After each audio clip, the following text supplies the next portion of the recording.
Assalamualaikum warahmatullahi wabarakatuh. Hai semuanya, apa kabar? Semoga selalu dalam keadaan sehat ya. Nah, di video kali ini aku akan mengidentifikasi tokoh yang ada di dalam cerpen karangan Ahmad Tohari yang berjudul Tawa Gadis Padang Sampah. Namun sebelum dari itu, teman-teman jangan lupa untuk like, komen, dan subscribe channel YouTube ini ya. Terima kasih.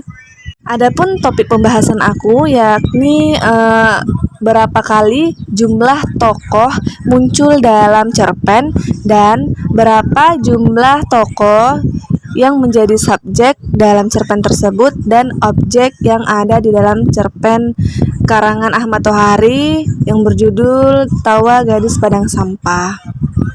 Namun sebelum daripada itu, aku akan menceritakan terlebih dahulu sinopsis dari cerpen yang berjudul Tawa Gadis Padang Sampah karangan Ahmad Tohari. Nah, Tawa Gadis Padang Sampah ini menceritakan tentang kehidupan orang-orang yang tinggal di sekitar padang pembuangan sampah di pinggir kota. Adapun dua pemulung muda yakni Karmi dan Korep sebagai tokoh utama yang ada dalam cerita ini, dan selain itu ada juga Pak Dalim sebagai seorang sopir truk dan kedua pegawainya yang sering datang ke padang sampah. Karmi ini sebenarnya masih terlalu muda untuk disebut sebagai gadis dan Korep adalah anak laki-laki yang memiliki noda bekas luka di wajahnya.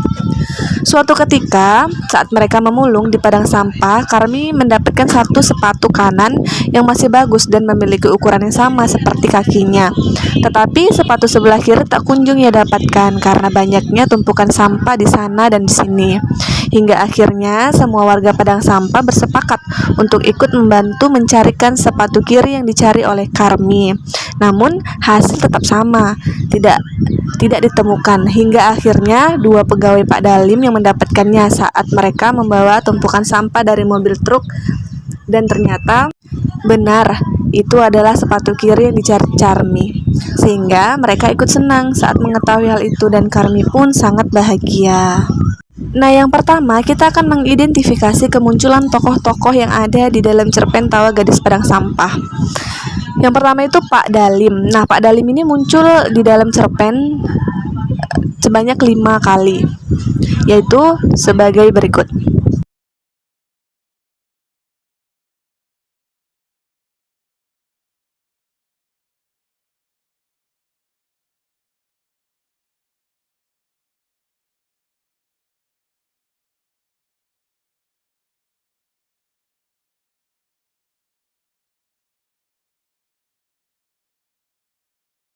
Yang kedua, Karmi. Karmi ini muncul sebanyak 2 kali, yakni dalam dialog sebagai berikut.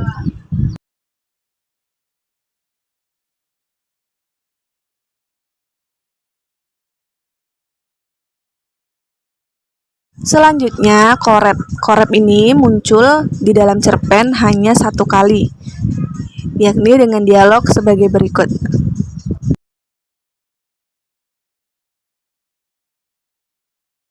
Adapun anggota 1 dan anggota kedua dari Pak Dalim ini juga muncul di dalam cerpen sebanyak 1 kali, yakni dalam dialog sebagai berikut.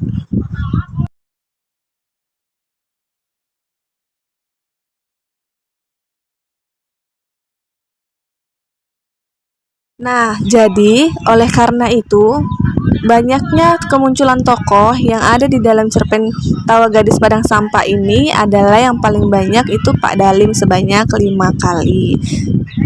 Selanjutnya kita akan mengidentifikasi tokoh subjek yang ada di dalam cerpen Tawa Gadis Padang Sampah ini. Nah, yang pertama itu Karmi. Karmi ini muncul hanya 1 kali, yaitu dalam dialog sebagai berikut.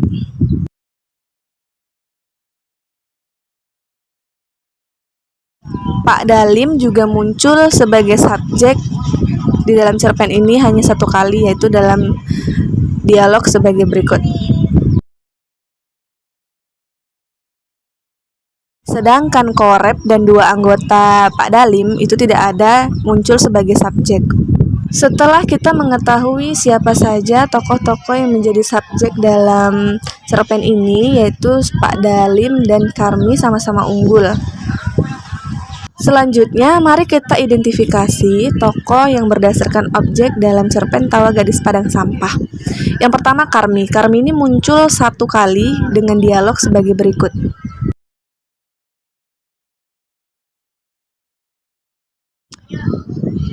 Yang kedua, Korep. Korep ini muncul satu kali dalam cerpen dengan dialog sebagai berikut.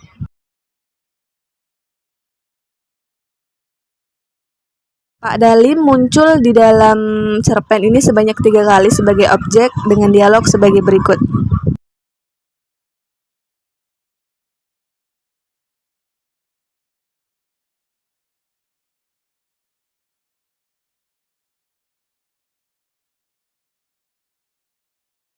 Dan yang terakhir, kedua anggota Pak Dalim pun juga masuk ke dalam tokoh objek yang muncul di dalam cerpen ini sebanyak masing-masing satu kali dengan dialog sebagai berikut.